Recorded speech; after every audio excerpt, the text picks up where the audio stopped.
I'm not going to go into any more details, but it does feel a little bit weird having someone tuck your trousers in. You're That's Watson. I'm this Esme. Perfect. There were some people that did comedy. There were some people that did music. There were some people that did fashion. There were some people that did like lots of other different bits and bobs, or like fitness, that kind of thing. And then I was there like, oh, I do horses.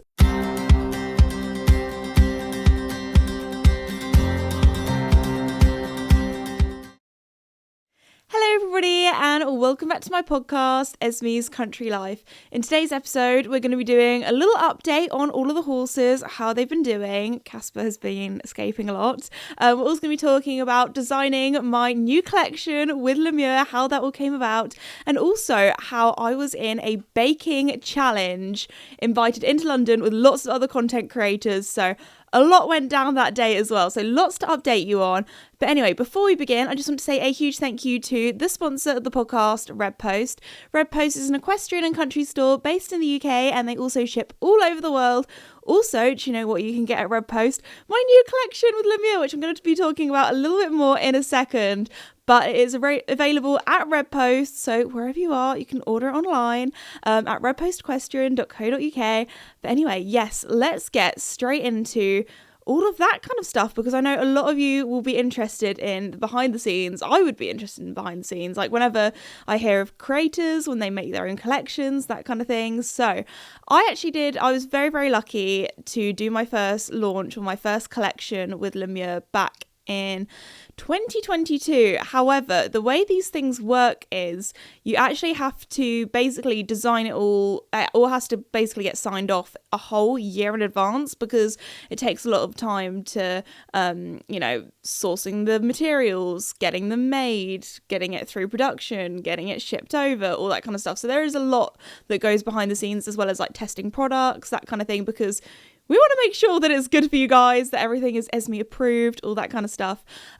So we'd been talking about doing a collection for a while, and then a pandemic happened in 2020, so don't need to talk about that.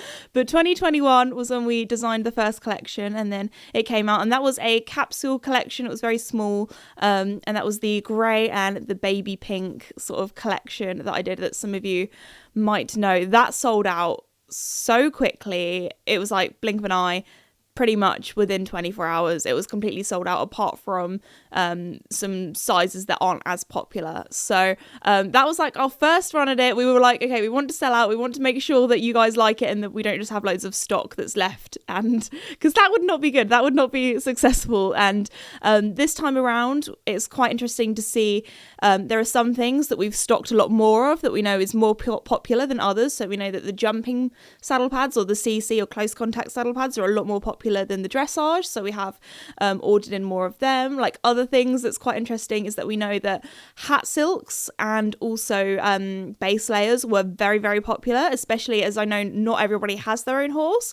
Some people might ride at a riding school or ride a friend's horse, that kind of thing, so people maybe weren't as interested in buying a saddle pad but would love to buy the clothing, and also the clothing you can wear for other things. Like I wear a lot of my riding stuff at the gym and all that kind of stuff, dog walks, that kind of thing all the time. So I would say, clothing and also hat silks. Hat silks sold out so quickly because I guess one size fits all. It's a very easy present to buy, like friends and family for Christmas or birthdays or that kind of thing.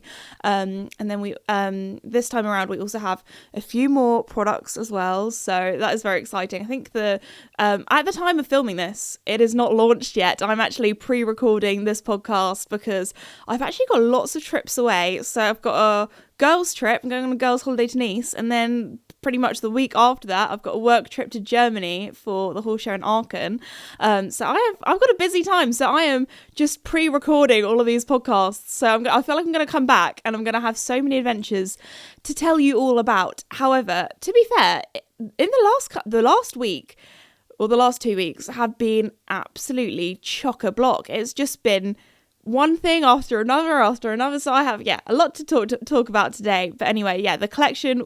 I haven't even talked about choosing the colour and things. So when designing the collection, I very kindly got invited to the Lemure HQ. I don't know what else to call it, but I went to their offices in Southampton, and that was very cool because I mean, I've been there loads of times before, but they have I think it's a Pantone book. Now these books I don't want to think about how expensive it is. I can't remember how much they cost, but I remember them telling me, and it was ridiculous, because they have this book and it has basically all the colours of the rainbow, all of the colours that you could ever imagine, and it has the exact number and they're all in exact spots. So I got to go through, pick all the colours, and I came up with the idea of relaunching Corn Blue, because Corn Blue has been one of my favourite Lumiere saddle pad colours for a long old time. And when people always ask me like what my favourite colour is from Lumiere, I normally say like ones that are in stock and ones that are current, because Corn Blue has been sold out for ages. They actually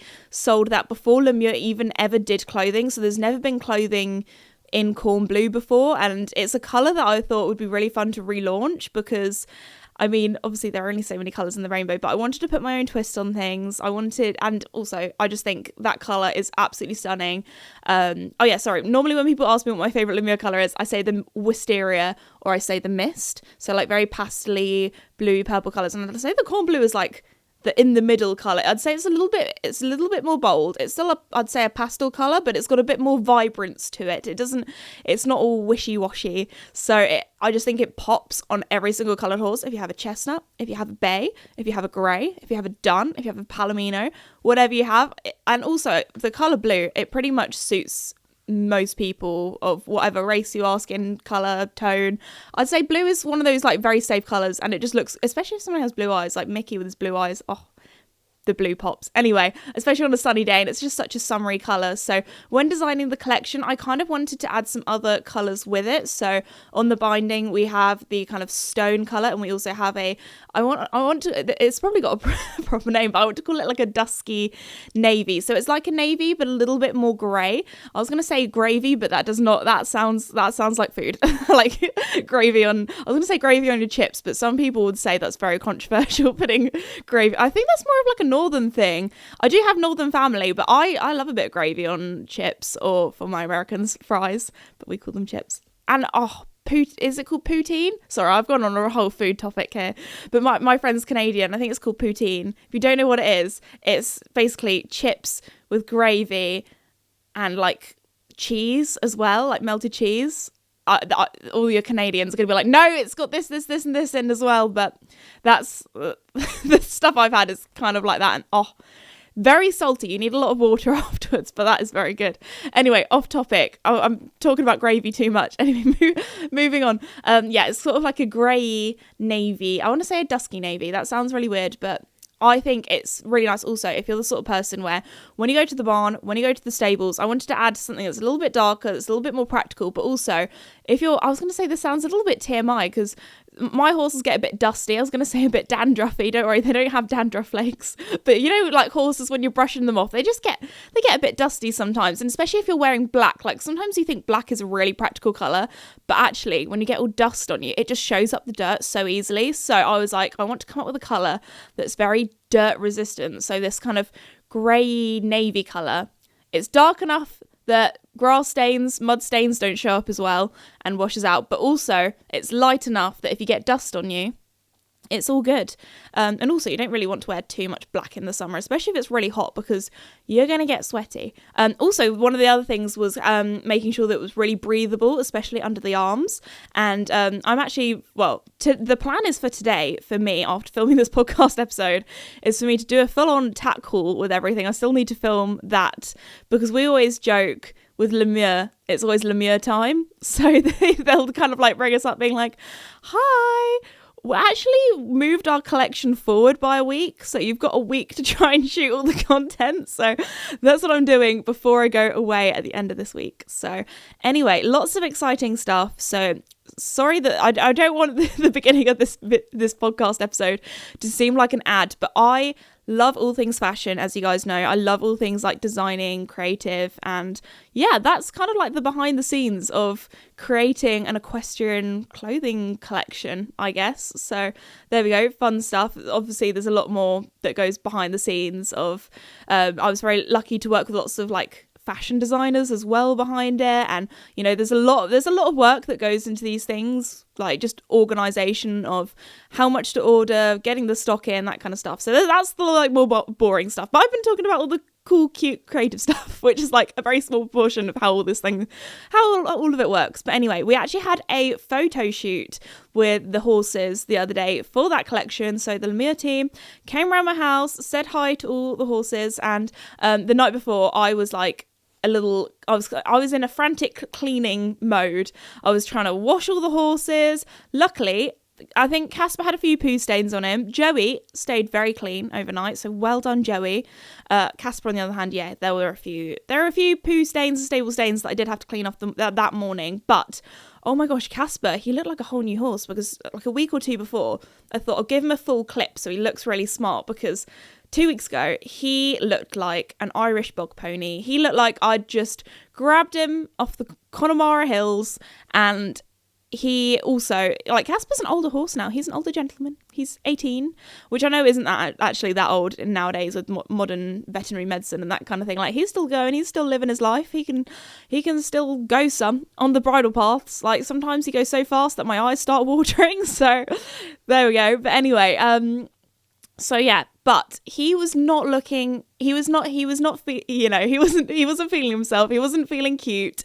It wasn't a sleigh. He was looking a little crusty. I don't know if that's the best way to describe him, but he looked like, that little grey pony that every stables has, that's looking a little bit old, a little bit yellow, a little bit dirty, and you're like, oh, Caspy, you need a clean, you need a bath. So yeah, he's like a whole new, he went back to Pony Club Eventer, and I was like, oh my gosh, he's like, oh my gosh, this is what Casper looked like in his prime. Like, he had a full clip, he had a full wash. I think washing his mane and like trimming his mane a little bit made the world of difference. I always think if you have a horse that's fully clipped with a nice mane, hoof oil, and a white saddle pad, they look smart, they look professional. Of course, we didn't go for a white saddle pad, we went for a cute corn blue one, which I think is better than a white one. But anyway, moving on. But no, he looked so cute, and to be fair, I was actually so proud of Casper and Joey. They were both so good. We like blocked out a whole day pretty much with Lemire to do this photo shoot, and we were pretty much done by like 1 o'clock, and we had lunch, and it was cute, it was great, it was chilled. To be fair, I've got to say, my horses, they, that this is what they do. This is their job. Like, Olivia were like, oh my gosh, they just stand perfectly still. And like, Casper does this thing where he can hear the shutter of the camera click, and then he like looks at the camera and puts his ears forward. So he knows his stuff. He knows what he's doing. Like, they like to show off, my horses. They're very good. Also, Joey's the sort of horse, like, you don't want me to like do all these dressage moves and work really hard. I can just stand here and look pretty. Go ahead, I'm loving life. All the attention, all the treats. Joey had like all these people around him, like fussing over him, like brushing through his mane, his tail when the wind was blowing.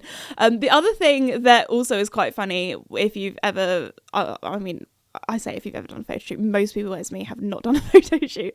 But what is quite funny is how much goes like behind the scenes of making things perfect. Because when me and my dad, when we're just the two of us taking photos, like, it can be a lot. Like, sometimes we feel like we need an extra person just to like, try and get the horse's ears forward, making sure that everyone's like hair is out of their face, looking good, that kind of thing. But with the Lemire team, like, it has to be perfect. Like, the horse has to be perfectly square. And the amount of times where Joey accidentally took a step forward, and I was like, sorry, someone's gonna have to come along and put his leg in the right place. Or other things, like, they are very specific with having your base layer tucked into your leggings, which is what I normally do. But I mean, the way to basically they do this weird like tucking in thing to make sure that you like there basically isn't any creases or any lines, so it looks really sleek. When I'm the sort of gal where I'm just like, just shove it in there, it'll be fine. So the amount of times where especially if we were doing different angles, so if it was from a front shot, it needed to look all nice and neat at the front, and then if it was a back shot, it needed to look nice and neat from like the back, because obviously taking pictures of clothing, you need to get all the different angles. So poor Brad, the amount of times where he was like, can I just sort out your tucking issue? I was like, yep, go for it. So I was just standing here just having my shirt tucked in, which the first time you have it done, it feels a little bit weird. It feels like if it either brings you back to when you're a child and your mum used to dress you or your dad used to dress you, which feels very weird, or I'm not going to go into any more details, but it does feel a little bit weird having someone tuck your trousers in. Anyway, moving swiftly on. But no, the photo shoot was really good fun. All of the horses really good. And then, can't say anything because it's not been signed off, but we did have a few members from the fashion team at Lemure come over, and we might have done some planning for some things that I'm not allowed to disclose because I have signed a non-disclosure agreement or an NDA. So that's why I've had to keep it secret for so long. Also, I felt so bad when we were shooting this collection. So we've been shooting it for a while.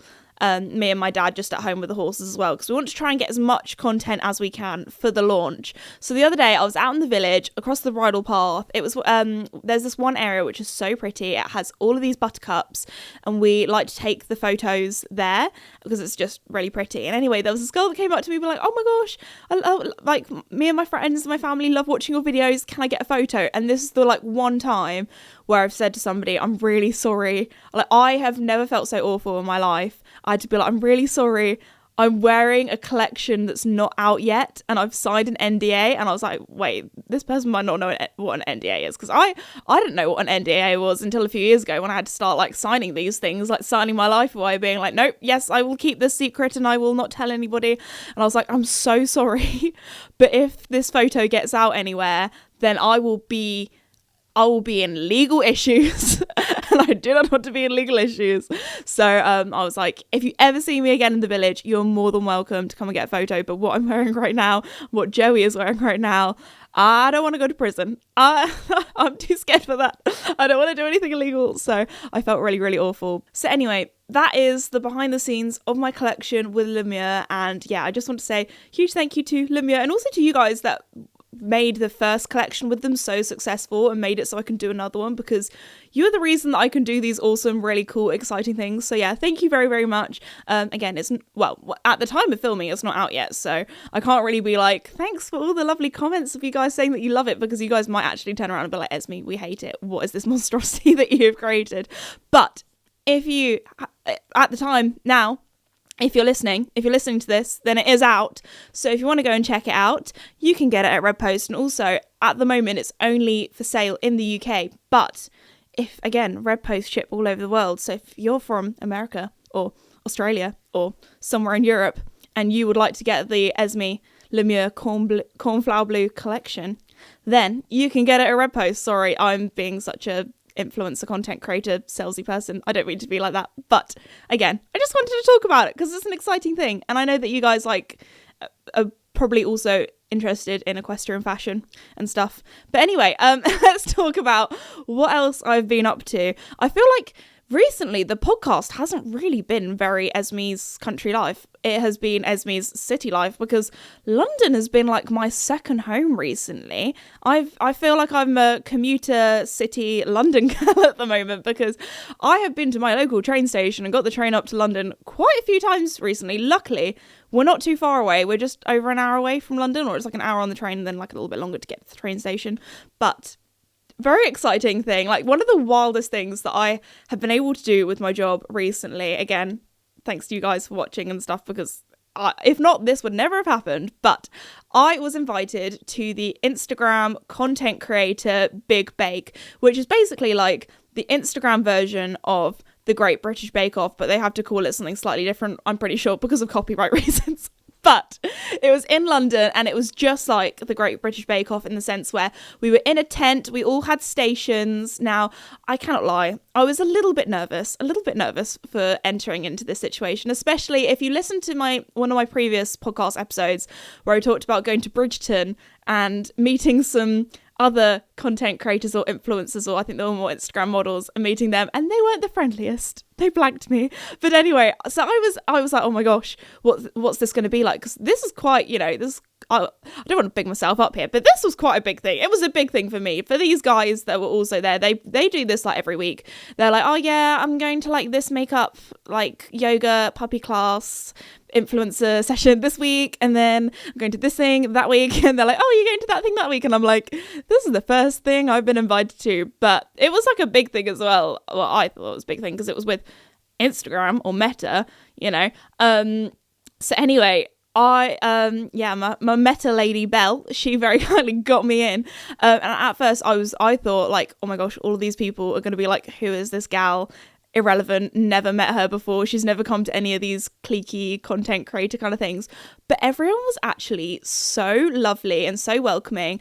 The group, maybe I've just had some bad luck with content creators I met in the past, but this group of people was so lovely. So the way it was a really cool kind of place, because when you first walk in, there's like you open a fridge door and that's how you go into the place. It's one of those kind of quirky things. So I kind of arrived, was like, hi, I'm Esme, and they like ticked me off the list. And when you first walked in, they gave you a number depending on what team you are. So I was number 9, so they did put me right at the back, but I was like, that's fine, this is my first, like, I'm not a front and center kind of gal. Like, they're obviously going to put the more successful people at the front.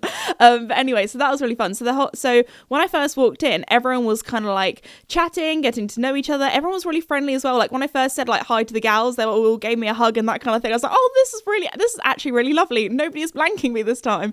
We also got like little name labels. Honestly, it felt like my first day of school. I can't remember if I said that about the Netflix premiere, but it felt even more like my first day of school, where everyone had like little name badges where you and I wasn't really sure, because some people just put their names. Most people put their Instagram handle. Some people put their Instagram handle and their name. So I put my name first, because I was like, I'm Esme first, then I'm this Esme. So, but most people just put their Instagram handle. But anyway, so I had that on my little top, and everyone was really lovely. What was really cool was the amount of people where they were like, everyone was from like very different kind of niches and backgrounds. So there were some people that did comedy, there were some people that did music, there were some people that did fashion, there was some people that did like lots of other different bits and bobs, or like fitness, that kind of thing.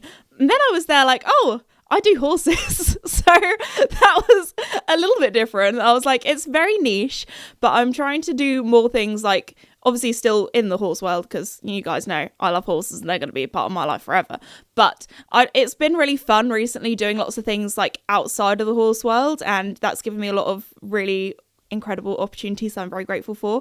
But also, the more things that I do outside of the horse world, the more eyes that we can get onto the horse world, if that makes sense, and try and grow our sport and try and make it more accessible, and all the things that I'm trying to do in the equestrian world at the moment. But anyway, so it was really lovely talking to people, and a lot of people, actually, I was surprised by how many people used to actually like ride horses. They were like, oh my gosh, no way, I used to ride horses when I was younger, or like my family has horses, or my sister rides. And I was like, no way. And then there were the normal people that, if you're an equestrian, you know that when you talk to somebody who doesn't ride, they always go, oh, I rode like a horse on a beach once, or somebody always has like a really horrible, horrific accident story, like, oh yeah, when I was on holiday once, I rode this horse and it bucked me off, and I've never touched a horse since, and I'm petrified of them. And I'm like, okay, good. Sorry about that. Just bringing up some trauma or something like that. Anyway, so yeah, everyone was really lovely. And the whole time, everyone was basically going around being like, oh, what number are you? Like, we were trying to figure out what teams we were in. So we were kind of in team groups of 3. So anyway, we were going around, and there were actually quite a few content creators that I recognized from, obviously, online. You just see people's faces, you're like, oh, you're that person, or like, oh my gosh, you're like smaller than I thought in real life, or you're taller than in real life. It's very kind of like weird when you meet somebody that you've seen on a screen before. But anyway, so I have a really embarrassing story.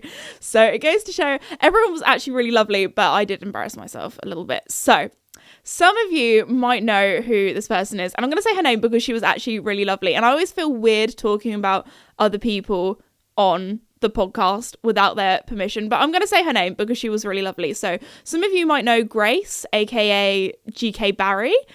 She is a content creator in the UK, who's very big in England, I'd say. Now when I went around and introduced myself, like, oh, hi, I'm Esme, nice to meet you, she was so lovely, and she was like, oh my gosh, I love your shirt, because I was wearing this like pink stripy shirt, and I was like, oh my gosh, thank you. Like, I don't know, when you just like meet some people and you're like, I was worried that she was gonna be really like mean. I don't know why, but she was so lovely. And I was like, oh, like, what team are you on? Because I'm trying to like figure out who's on my team yet, and I haven't found anyone. And I was so embarrassed because she was like, oh, she said it in the best way you possibly could to make it not awkward. She was like, I don't hold me to this because it was such a whirlwind of a day, so I don't want to quote something like completely wrong, but it was something she said something on the lines of, oh, I don't even know why they invited me here, like I managed to get out of doing all the baking thing, I'm just here for the funsies or something. So she didn't say funsies, but like that kind of thing, like she was like, oh, you guys are doing all the baking, I got out of that kind of stuff.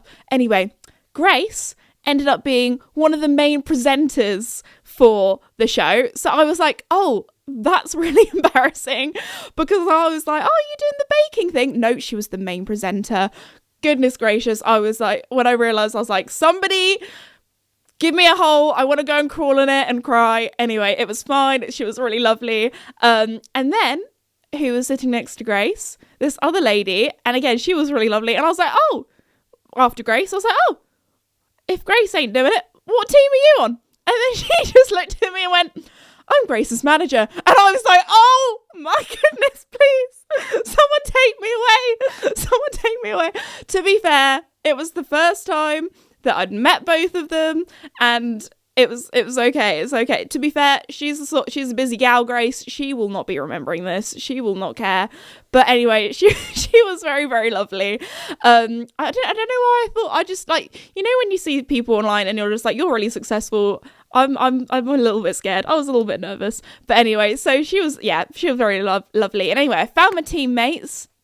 And we decided to call ourselves, I think it was the Destroyers, because we were going to destroy the competition. The thing was, though, I felt like we had a bit of a disadvantage. Now, I don't want to seem really mean, but basically everybody's team had at least one baking content creator on there. So someone who was a little bit chefy, someone like who knows how to bake a cake. But our team, we didn't have a baking content creator. We had a chef, and he was like, guys, I'm really sorry, but I don't do cake. So we were from the get-go. We had a bit of a disadvantage. That's all I'm going to say. So the chef that was on my team was the Naughty Chef, and his name is Jordan. And then we also had Watson, and his Instagram handle is That's Watson, which I found really funny because I was like, oh my gosh, you're That's Watson. I'm this Esme. Perfect. Anyway, so to be fair, our team, we might have not made the best cake, but we definitely had the best vibes. We got along so well, and we were just like laughing the whole time. You know when you just like, I don't know, just hang out with someone, it just clicks. To be fair, we were probably I was just standing in a room full of big personalities, because if you're a content creator, you can't be boring. So everyone there was proper, you know. I'm a content creator, I'm an introvert, but I can be a fake extrovert, you know. Like when I hang out with people, I can be loud, I can be out there, but I do need to go in a quiet room on my own in the evening and have some time alone to recharge. But no, it was really lovely. Like everyone again was really lovely. So me and Jordan, I was like, Jordan, I've got a plan. Okay, do you know what we should do? Because I haven't even said the most exciting part is one of the judges was the head of Instagram.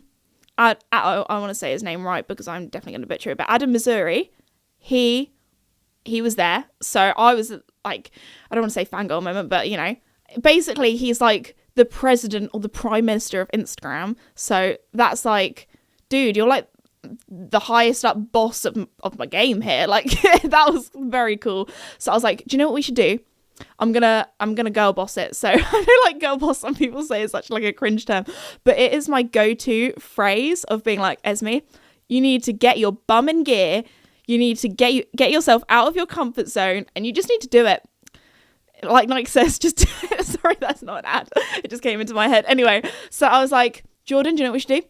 We should go up to Adam, introduce ourselves first, shake his hand, and then ask him what his favourite cake flavour is, because he is one of the judges and we need to make a cake for him. So we were like, perfect. Went up, said hello, shook his hand, nice to meet you, that kind of thing. And then we're like, okay, Adam, we need to know what your favourite cake flavour is. So if you want to know, he said anything citrus. So we were like, okay, perfect. We should do like an orange and lemon cake. And then there were like different fillings for the cake. So there was lime, but we thought, you know what goes really well with orange?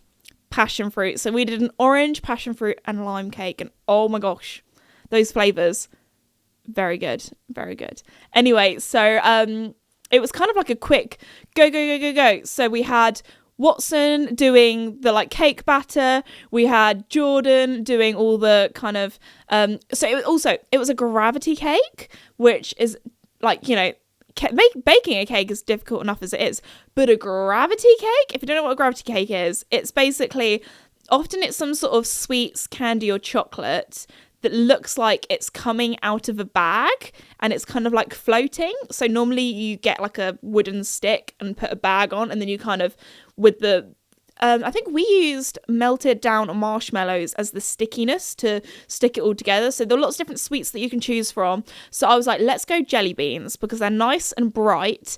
But also because it was passion fruit, lime and orange, I went through the jelly beans, and what did I do? Of course, I colour coordinated them. So I took out all the pink ones, took out all the purple ones. So the only jelly bean colours we had were yellow, orange, green and white. So they went with all the citrusy colours.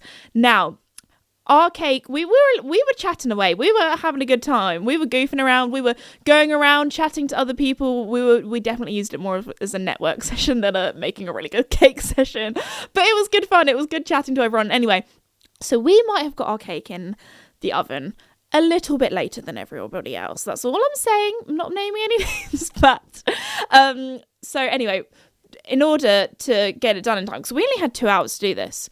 And the time pressure, that 2 hours went by so quickly. We definitely did not have enough time, but we were trying to cool down our cake. Now, because it was a hot day in the summer, they had all of these, like, you know, those metal kind of fans, industrial fans everywhere. So we were like, do you know what we should do? Put the cake on the fan. So Jordan went to go and put it on the fan. What happened? There might have been a little bit of cake that landed on the floor, but my ninja skills, I managed to catch most of it.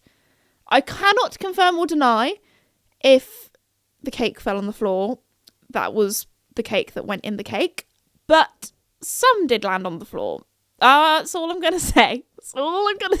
Anyway, luckily Grace, Adam and everyone who tried the cake is still alive to this day, so it's all good. But so we put it all together. There are some photos that Belle, my friend from Meta, took pictures of, and my concentration face is so our cake was not looking good. It was a little bit crumbly. Our cake was also a little bit lopsided. Also, it was a 4-tier cake, which I feel like is pretty adventurous because I'm normally a 2-tier cake kind of gal. Like, that's high enough for me. You know, we weren't trying to make the shard or anything like that. So anyway, our cake was a little bit wonky, and I was like, okay, it's not looking its best. And it was like proper sliding. It was like the Leaning Tower of Pisa. So I was like, what can we do? So the weirdest side, or the like more dodgy, sketchy looking side, was what we did, the jelly bean waterfall. And then the other bit, actually, I was quite proud of the icing colour that I made, because we were like, let's do orange to go with the oranges. We put the orange food dye in, and it looked like fish paste. It just looked disgusting. It looked like some sort of, to be fair, it looked like the horse's wormer a little bit, but I didn't say that because I didn't want them to think I was the weird horse girl. Anyway, so I was like, let's put some yellow in, and we actually got a really nice colour orange in the end. But yes, and then I was like, okay, this is not looking good. So what did I do? I was creative, and I cut up loads of oranges and limes and lemons and put them around the side so you couldn't see how dodgy it looked and where all the buttercream and the butter icing was. Because we needed a freezer. That's what we needed. We needed to put it in the freezer for a little bit. We needed to do a crumb coat. We had no time for that. Ain't nobody got time for that. We just had to slap it on and hope for the best. So anyway, everyone's cake looked incredible, like it was on an Instagram reel. Basically, they all looked like they had just come out of the beautiful world of Instagram. And ours looked like it had been dropped from a 7-story building onto a swamp. So it wasn't looking its best. So everyone's was all pretty, and then ours looked so sad in the corner.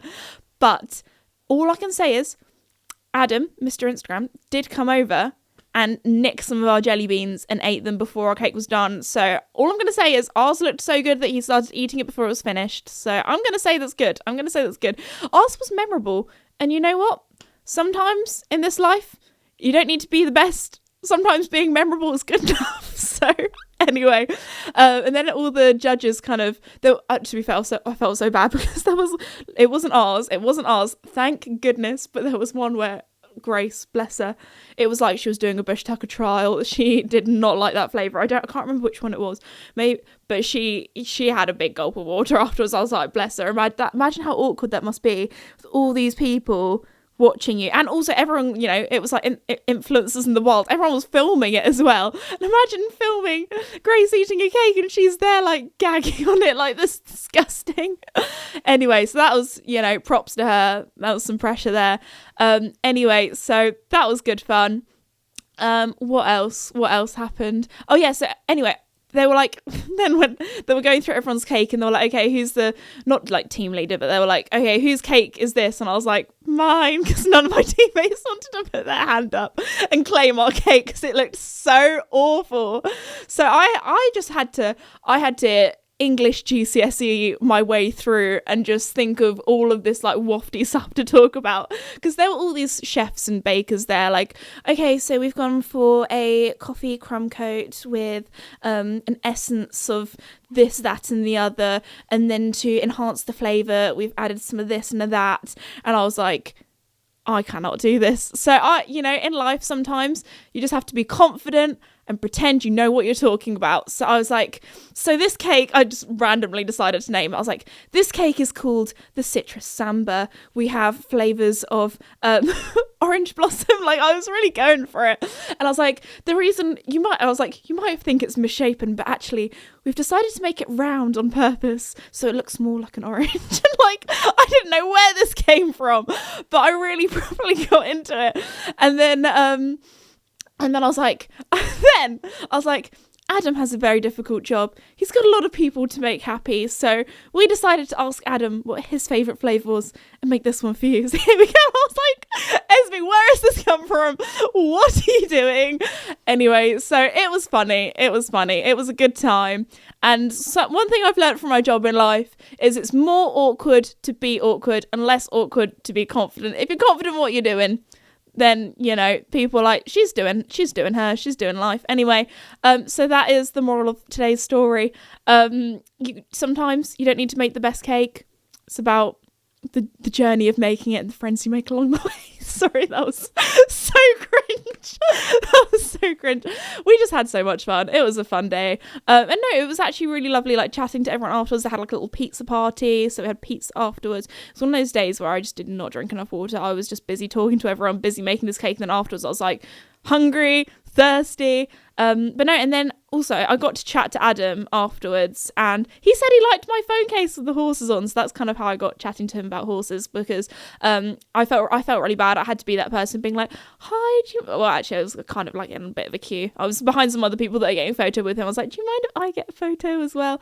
But it was very cool to be able to talk to him about the platform and the good that, you know, social media can do. So it was very cool talking to him about the laws that you guys have been able to manage to change. And like, literally, this sounds a bit deep, but I was like, yeah, we managed to change some laws. I put this petition up on my story, and all of you guys managed to sign it. And that was for the donkey skin trade with the Brook charity that has now been passed through as a law. So it's now illegal to steal donkeys for their skin and skin them. So good for the donkeys, woo! And then sorry, I tried to make that a bit more lighthearted because it is a little bit of a deep topic. And then also the other thing was with World Horse Welfare. I think for 90 years they've been trying to get this thing through Parliament for the Kept Animals Act, which basically is helps prevent animals being smuggled out of the UK for slaughter. So not just horses, all animals. And that has managed to come through again thanks to you guys signing the petitions. So yes, unfortunately, there are some darker and not so nice sides to social media, but it's also nice to remember and think about all the positives that social media can bring into the world and people's lives as well. So on that note, I think that is definitely enough of me talking about deep things and also laughing at how bad my cake was. But I really hope you enjoyed today's podcast episode. It's been a little bit here, there and everywhere talking about different things. But again, I feel like they're always the most fun ones where I just kind of go off topic and talk about gravy. Anyway, so if you would like to check out my collection, again, it's available at redpostequestrian.co.uk. Thank you to Red Post for sponsoring, and I'll see you all next time with a lot to update as well. A lot more travel, a lot more going on. Anyway, see you next time. Bye.